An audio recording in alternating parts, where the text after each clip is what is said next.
So let's get to Two-Face. The major problem I have with The Dark Knight is Two-Face. He is so underused. When I heard that Harvey Dent was going to be in this movie, I fucking near enough shat my pants. I had changed my pants, basically. I shat, pissed, and threw up everywhere. Because Two-Face, in my opinion, is one of my favourite Batman villains because of how complex his character is. And he basically he suffered Venom syndrome, basically. I honestly can't remember what actor plays him. It's Aaron Eckhart, I think. Aaron Eckhart, I think, done a really good job. I was so excited when Two-Face was announced for this movie. I was ecstatic for this. And I think Aaron Eckhart done a good enough job. He wasn't perfect, in my opinion. I think he almost perfected it. I honestly think that if Nolan had done this right, he would have saved Two-Face for another film, in my opinion. I honestly think that they should have done this. They should have done that at the end he beats Joker, and that should have been right at the end of the film. And then at the end of the movie we find out that that Dent has disappeared and he's become Harvey Two-Face fully, in my opinion, because I also think they should have saved Two-Face for his own Batman film, villain film. I think he should have been the main villain for The Dark Knight Rises, if I'm going to be honest. Even though Bane's awesome, I also would have preferred if they had saved Two-Face for another film. This was a great introduction to the Two-Face character, in my opinion, to his decline into the split personality, in my opinion. Nolan near enough got it right, in my opinion. And I honestly think they should have possibly saved Two-Face for another film, if I'm going to be honest. They should have ended the film on a cliffhanger with Two-Face hiding or flipping the coin or something along those lines. I honestly think they should have done that, in my opinion, because Two-Face has always been my, as I say, second/third favourite villain. It's a tie between him and Mr. Freeze. But I think if Eckhart was given another movie, I think he could have got that role spot on, in my opinion, having the real conflict between the characters. And in my opinion, he looked the part. The makeup and the CGI looked fantastic, in my opinion. It looked definitely a fucking lot better than Tommy Lee fucking Jones. And that is what I think he done a really good job, in my opinion. He didn't do a perfect job. I think he needed one more movie to get the role perfect, in my opinion, and really show the conflict between the two personalities. And I really would have preferred if they had saved him for another film, if I'm going to miss, instead of just, well, killing him off at the end of the movie, which really pissed me off. I was like, no, don't kill him off. Don't fucking kill him off. Fuck. I was really pissed off at that. That's one of the biggest stains on this movie is Two-Face was so underutilized, in my opinion. He should have been in his own film, in my opinion, as a Batman antagonist. He should have been alongside Bane in The Dark Knight Rises, in my opinion. I'll wait and see. I've not seen the film, so I can't judge it. But I also think that if Nolan should have done a better job with Two-Face, he should have saved him for another film, in my opinion. Just because I honestly would have loved to have seen Two-Face as a main villain in a Batman movie, and I want to see an actor actually get that role right. And I think Eckhart, I could see the potential in his character. If he was given longer for the character, I honestly think that he would have done a fantastic fucking job as Two-Face, in my opinion. If he was given more time and more lines, I really do believe that he would have done a better job. But that's just my opinion. I know a lot of people say that he didn't do a good job, but in my opinion, I think Aaron Eckhart came the closest to a live-action Two-Face than anyone, especially after Tommy Lee Jones. If you're comparing it to fucking Tommy Lee Jones, Aaron Eckhart was perfect.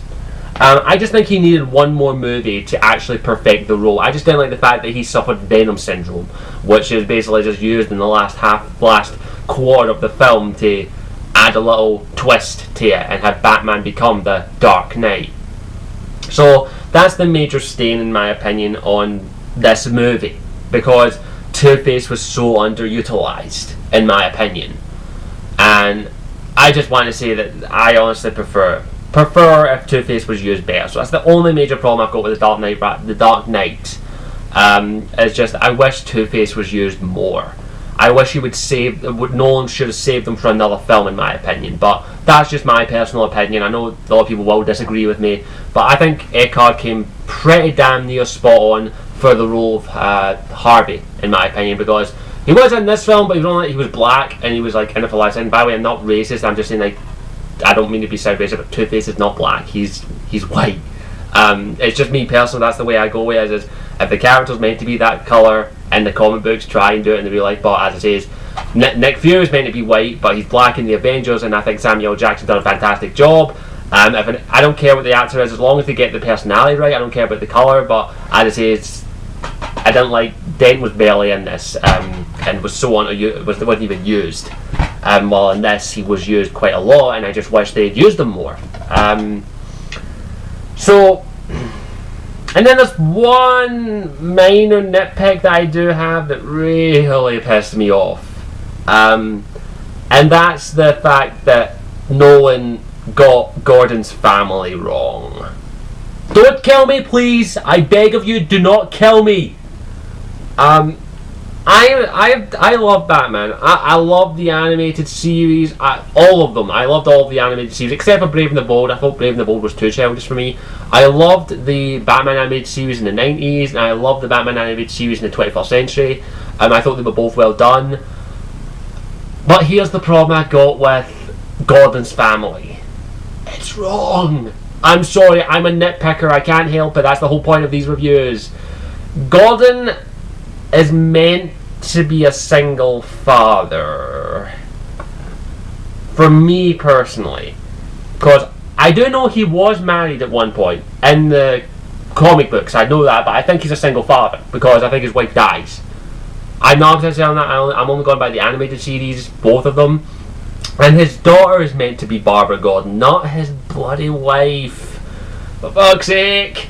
I'm sorry, it's a nitpick and a half. Like, I do know that he does have a son and a daughter in the Nolan films. His daughter doesn't have any lines. His son, on the other hand, does. I don't know if his daughter is named Barbara, but it's just me personally. It's just that's another nitpick I've got is that Nolan did go Barbara Gordon. Like, if he was smart, I think Nolan should have stuck a wee bit closer to the original source material and probably should have made Gordon a single father with a daughter, Barbara Gordon, who's meant to be a redhead, by the way, instead of having Barbara Gordon as his wife, which really creeps me out. I'm sorry, it creeps me the fuck out. I don't know if his daughter's named Barbara Gordon. I don't know if they're going to go on that in The Dark Knight Rises. It's just a major nitpick for me. I don't think Nolan knew that much about Gordon beyond maybe the animated series or comic books. But he does.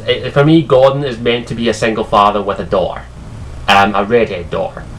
In my opinion, I'm just going to be brutally honest. That's my opinion, and it's a minor nitpick that I've got with the movies, but that's a nitpick and a half. Just my personal opinion. Okay, I do think that Gordon as a character is fine. Gary Oldman does a fantastic job.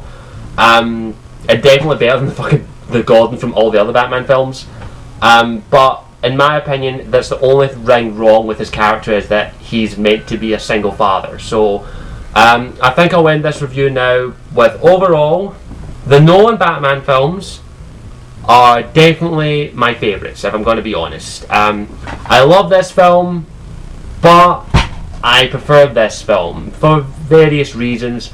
I think Nolan done a really good job, in my opinion, getting the character of Batman, Joker, minus the voice, of course. And overall, I think he done a better job than Burton, in my opinion. He went dark, but he didn't go too dark. And of course, Batman doesn't fucking kill anyone in this. Debatable. I know technically he could have killed Ra's, but debatable. But if I'm going to be honest, I prefer the Nolan films over the Burton films. But if I had to say one thing, I definitely prefer the Batman in this movie and the music in this movie compared to this one. But overall, I do prefer this film a little bit more. So I think I'll end that review with saying thank you for watching. Hope you enjoyed this prep for The Dark Knight Rises. Let me know what you thought of The Dark Knight and Batman, the Nolan Batman films. As it is, overall, I enjoyed them. I think they are the best of the Batman ones, in my opinion. I know it's debatable, but overall, thank you for watching. And as I said, I do have my nitpicks for the Dark Knight, and I cannot wait to go and see The Dark Knight Rises. I might be going to see it tomorrow, so I'll get my review of that up either Saturday or Sunday. But overall, thank you for watching. I hope you enjoyed this, and please don't kill me for doing some minor nitpicks to the movies. If you're going to do that, here's my simple word for you: fuck off. You don't like my opinion? Fuck off. Okay? So thanks for watching. Hope you enjoyed it, and let me know what you thought of The Dark Knight. And if you've seen The Dark Knight Rises, let me know if it's any good, but don't spoil it for me, please. And if you haven't already, there's a button up there. You can click the subscribe and join the clan. So thank you for watching. Hope you enjoyed this, and I'll see you all later. Ciao for now.